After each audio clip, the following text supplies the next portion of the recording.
Saludos, buenas noches. Primero que todo, me complace en presentarme. Mi nombre es Neyfri Rodríguez Santos y estaré hablando sobre la historia de la educación física.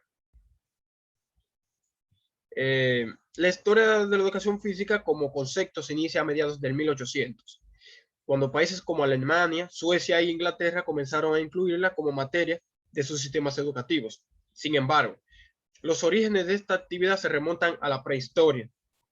Se considera que la historia real de la educación física comenzó con el cambio de las metodologías utilizadas para transmitir habilidades físicas y hasta cierto punto las distintas intenciones del educador.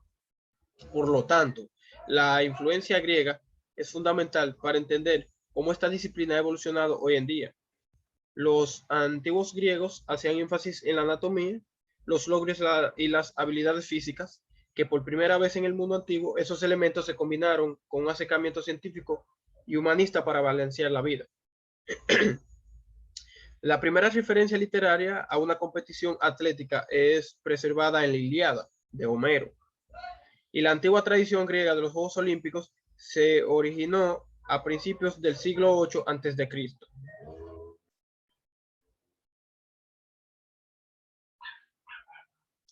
En cuanto al mundo oriental, también se puede observar el campo del entrenamiento físico desde la antigüedad.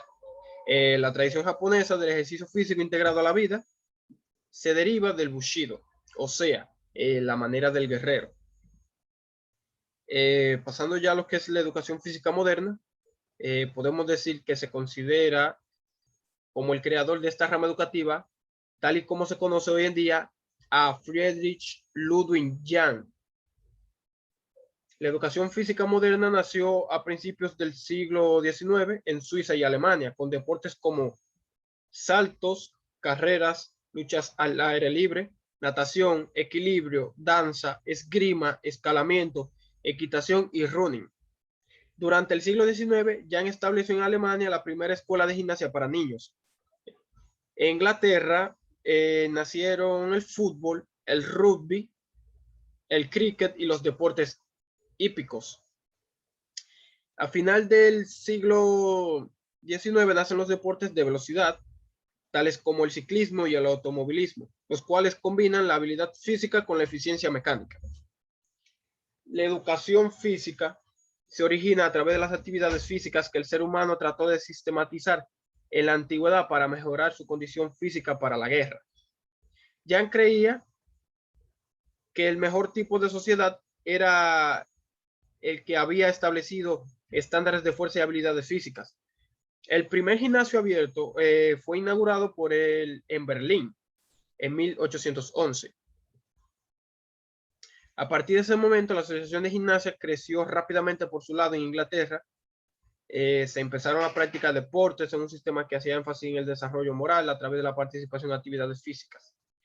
La influencia de estos dos países fue crucial para fundamentar el deporte y el acondicionamiento físico a lo largo del mundo. Alrededor de la misma época, pero independiente del desarrollo de Jahn, el profesor sueco Per Ling comenzaba a ver los beneficios de la gimnasia.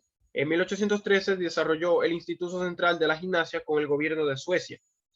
Esto favoreció considerablemente el campo del acondicionamiento físico. Muchas otras naciones europeas siguieron este movimiento. Primero, se crearon escuelas privadas de gimnasia.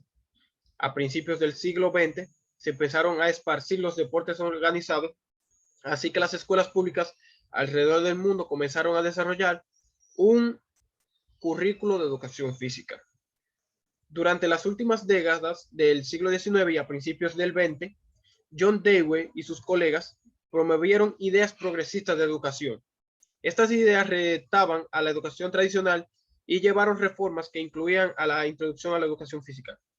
Psicólogos educacionales como Stanley Hall y Edward Thorndike apoyaron la idea de Dewey de concentrarse en actividades durante el aprendizaje. Se sugería que los juegos infantiles debían ser reconocidos como un aspecto importante para el desarrollo de los niños durante todo el siglo XX, hasta los años 50. Hubo un crecimiento considerable en la inclusión del entrenamiento físico en las escuelas públicas. Fue a partir de los 50 y la década de los 60 que la educación física en un nivel primario experimentó un gran crecimiento a nivel global. se animaba que a todos los sistemas de educación pública adoptaran programas de educación física en sus currículos y su implementación. Se ve cada vez más necesaria debido a los altos índices de sobrepeso y obesidad en niños y jóvenes.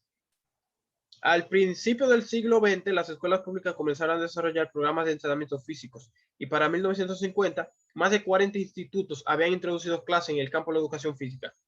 A finales del siglo XX, las escuelas de formación de profesorado de educación física alcanzaron un nivel universitario.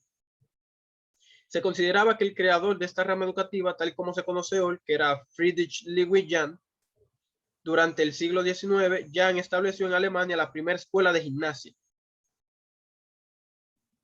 La educación física aplicada de forma sistematizada y con objetivos tiene sus orígenes en las antiguas civilizaciones, que son la India y la China, donde la práctica era de forma semejante a nuestra gimnasia, recibiendo el nombre del Kung Fu, creado hacia el año 270 a.C., con un fin religioso de curar el cuerpo de enfermedades y debilidades que le impidieran ser un servidor del alma.